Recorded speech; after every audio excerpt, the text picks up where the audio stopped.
fondateur de cette banque. C'est lui qui présentera, écoutez bien, c'est lui qui a présenté Emmanuel Macron à François Hollande et lui a conseillé de l'intégrer dans son équipe à l'Élysée en 2009. Et c'est lui qui a soutenu Macron lors des présidences françaises, là, il y a 2-3 ans en arrière. Donc le monsieur, il est dans les coulisses, on n'écoute presque pas parler de lui. Il est en train de mettre en place des hommes, c'est lui qui a mis Macron en place. Il était conseiller de Mitterrand, conseiller spécial de Mitterrand, de Chirac et de tous les hommes qui nous dirigent. Écoutez ce qu'il a dit, Jacques Attali, et je vais terminer. Il a dit ces mots. Un gouvernement mondial est la seule entité apte à relever les défis titanesques que lance le XXIe siècle. Crise financière, bouleversement climatique, menaces nucléaires, guerre, famine. Nous devons instaurer un gouvernement rapidement avec une police et un tribunal mondial. Mettre en place un gouvernement mondial, ce n'est pas si compliqué que ça. Écoutez ce qu'il dit le monsieur. Je l'ai guetté l'autre jour. Sur une vidéo, il est interrogé devant la télévision et il explique ces mots. Il dira ces mots. Combien de temps pour mettre en place un gouvernement mondial? Combien de temps? Écoutez bien ce qu'il va dire. Je l'ai écouté et c'est vrai. Il faut 24 heures. 24 heures.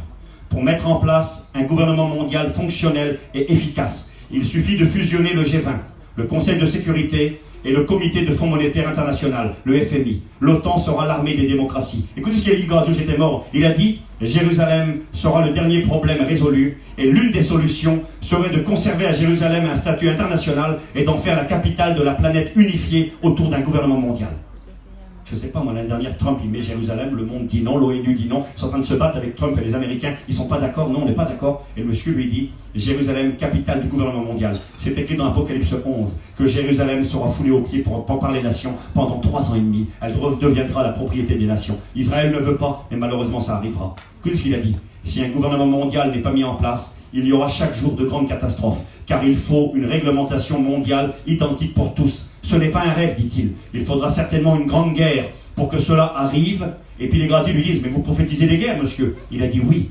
Aucune nation aujourd'hui n'a le pouvoir de résoudre des problèmes. Le gouvernement mondial est inévitable. La question est, si nous attendons de trop, de savoir s'il arrivera avant ou après une catastrophe. Donc ça, c'est les dires. Alors j'arrête, je m'excuse de faire de la politique avec vous.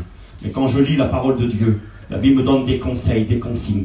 Elle me dit que dès que l'Église est enlevée, la première chose, c'est pas la guerre mondiale, il va y en avoir une. Tous les armes atomiques qui sont en train de préparer, Kim Jong-un et compagnie et tout ça, cet hiver on a frôlé une guerre nucléaire, et puis nous on a été acheter de la viande, on a fait des grillades, on n'a rien vu du tout, on a frôlé une guerre nucléaire cet hiver, et cette guerre elle arrivera. C'est écrit dans Apocalypse 13 qu'il y aura une guerre nucléaire, les hommes, un tiers des hommes seront détruits par le feu, la fumée et le soufre, et c'est ce qui prend place quand une bombe atomique explose. Il y aura une guerre nucléaire, il y aura une famine généralisée, il y aura des épidémies, des pandémies, ça va arriver. Mais la première chose qui va prendre place quand l'Église va être enlevée, c'est la mise en place d'un gouvernement mondial. Ouvrez vos oreilles, vous verrez, si vous écoutez un petit peu les informations, tous les jours on va dans cette direction-là. La seule chose qui empêche cet événement, c'est marqué.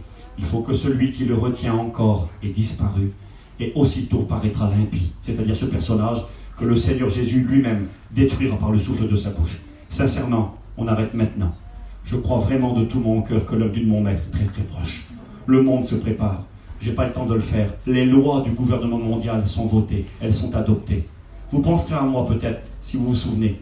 Vous regarderez, il y a des pierres qui ont été élevées en Géorgie, aux États-Unis. Ils ont appelé ça la chose.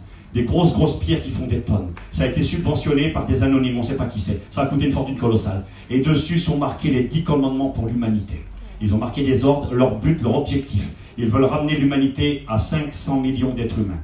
C'est-à-dire faire mourir 6 milliards 500 millions de personnes. C'est leur objectif. Mettre en place une religion mondiale, au nom de l'œcuménisme. Mettre en place un tribunal mondial. Exactement ce que dit l'Écriture. Il foulera la terre entière, il la dominera. Les gens devront se prosterner devant lui. Une religion moderne, œcuménique.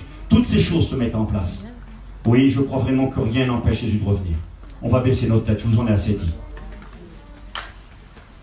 Tout est prêt.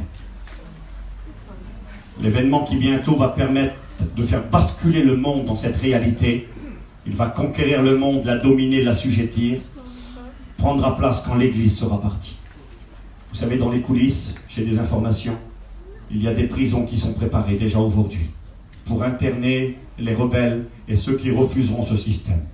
Dans des camps, ça existe, il y a plein de reportages qui sont faits là-dessus. Des lois sont prêtes, ce sera terrible pour ceux qui resteront. Alors ce soir, je vous en supplie, il est peut-être temps de tamponner votre passeport. Et puis de dire, Seigneur, je m'engage pour toi. Moi, je ne veux pas rester. Ta parole est la vérité, puis je vais partir avec toi. On prie le Seigneur, s'il vous plaît. Merci pour votre